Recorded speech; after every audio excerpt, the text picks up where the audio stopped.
بسم اللہ الرحمن الرحیم۔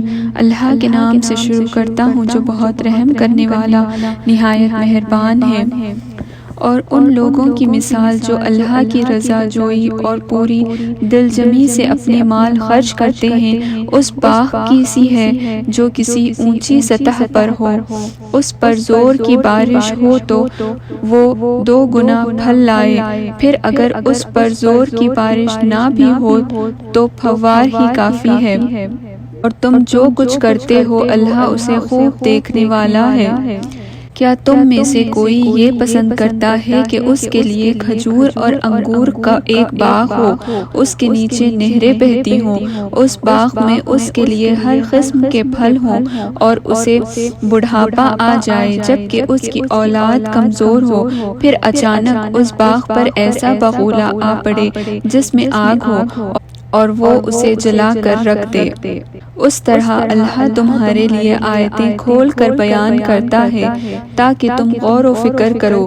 اے لوگوں جو ایمان لائے ہو، تم ان پاکیزہ چیزوں میں سے خرچ کرو جو تم کماتے ہو، اور ان میں سے بھی جو ہم نے تمہارے لیے زمین میں سے نکالی ہے، اور مت ارادہ کرو اللہ کی راہ میں ردی اور خراب چیزیں خرچ کرنے کا، جبکہ تم خود تو وہ چیز لینا بھی پسند نہیں کرتے۔ الہ یہ کہ اس کی بابت تم چشم پوشی کر جاؤ اور جان لو کہ بے شک اللہ تعالیٰ بے پرواہ ہے، قابل تعریف ہے۔ شیطان تمہیں تنگ دستی سے ڈراتا ہے اور بے حیائی کا حکم دیتا ہے، اور اللہ تم سے اپنی بخشش اور فضل کا وعدہ کرتا ہے، اور اللہ وسعت والا خوب جاننے والا ہے۔ اللہ جسے چاہتا ہے حکمت دیتا ہے، اور جس شخص کو حکمت دی گئی تو اسے بہت بھلائی عطا کی گئی۔ ان باتوں سے عقل مند ہی نصیحت حاصل کرتے ہیں۔ اور تم کسی قسم کا خرچ کرو یا کوئی بھی نظر مانو تو بے شک اللہ اسے جانتا ہے، اور ظالموں کا کوئی مددگار نہیں۔ اگر تم ظاہر کر کے صدقات دو تو یہ اچھی بات ہے، اور اگر تم اسے چھپا کر فقیروں کو دو تو وہ تمہارے لیے زیادہ بہتر ہے۔ وہ اللہ تم سے تمہارے گناہ دور کر دے گا، اور تم جو بھی عمل کرتے ہو اللہ اس کی خوب خبر رکھتا ہے۔ اے نبی، لوگوں کو ہدایت دینا آپ کی ذمہ داری نہیں، لیکن اللہ جسے چاہتا ہے ہدایت دیتا ہے، اور تم اپنے مال میں سے جو خرچ کرو وہ تمہارے اپنے فائدے کے لیے ہے، اور تم جو کچھ خرچ کرتے ہو وہ اللہ کی رضا حاصل کرنے ہی کے لیے کرتے ہو، اور تم اپنے مال میں سے جو خرچ کرو گے اس کا تمہیں پورا صلہ دیا جائے گا، اور تم پر ظلم نہیں کیا جائے گا۔ صدقات تو ان ضرورت مندوں کے لیے ہے جو اللہ کے کاموں میں ایسے مشغول ہوں کہ اپنے روزگار کے لیے زمین میں دوڑ دھوپ نہ کر سکتے ہوں۔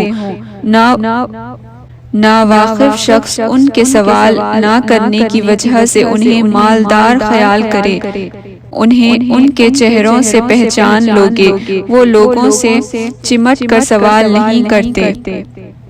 اور تم اپنے مال میں سے جو کچھ خرچ کرتے ہو بے شک اللہ اسے خوب جاننے والا ہے۔ جو لوگ اپنے مال خرچ کرتے ہیں رات اور دن میں چھپا کر اور ظاہر، ان کے رب کے یہاں ان کے لیے اجر ہے، نہ انہیں کوئی خوف ہوگا اور نہ وہ غمگین ہوں گے۔ جو لوگ سود کھاتے ہیں وہ قیامت کے دن اس شخص کی طرح کھڑے ہوں گے جسے شیطان نے چھو کر بدہوس کر دیا ہو۔ یہ سزا اس لیے ملے گی کہ وہ کہتے تھے تجارت بھی سود ہی کی طرح ہے، حالانکہ اللہ نے تجارت کو حلال کیا ہے اور سود کو حرام۔ پھر جس شخص کے پاس اس کے رب کی طرف سے نصیحت آ جائے اور وہ سود کھانے سے باز رہے تو جو کچھ وہ پہلے کھا چکا سو کھا چکا، اس کا معاملہ اللہ کے حوالے ہے۔ اور جو شخص دوبارہ سودی معاملے کرے تو ایسے لوگ دوزخی ہیں، وہ اس میں ہمیشہ رہیں گے۔ اللہ سود کو مٹاتا ہے اور صدقات کو بڑھاتا ہے، اور اللہ کسی ناشکرے گناہگار کو پسند نہیں کرتا۔ بے شک جو لوگ ایمان لائے اور انہوں نے نیک عمل کیے اور نماز قائم کی اور وہ زکوٰۃ ادا کرتے رہے، ان کے لیے ان کے رب کے پاس اجر ہے، نہ ان پر کوئی خوف ہوگا اور نہ وہ غمگین ہوں گے۔ اے لوگو جو ایمان لائے ہو، اللہ سے ڈرو اور جو سود باقی ہے وہ چھوڑ دو اگر تم مومن ہو۔ پھر اگر تم نے یہ نہ کیا تو اللہ اور اس کے رسول سے جنگ کے لیے تیار ہو جاؤ، اور اگر تم توبہ کر لو تو تمہارے لیے تمہارے اصل مال ہی ہیں، نہ تم کسی پر ظلم کرو اور نہ تم پر ظلم کیا جائے۔ اور اگر تمہارا مقروض تنگ دست ہو تو آسانی تک اسے مہلت دو، اور تمہارا صدقہ کرنا، قرض معاف کر دینا تو تمہارے لیے بہت بہتر ہے اگر تم علم رکھتے ہو۔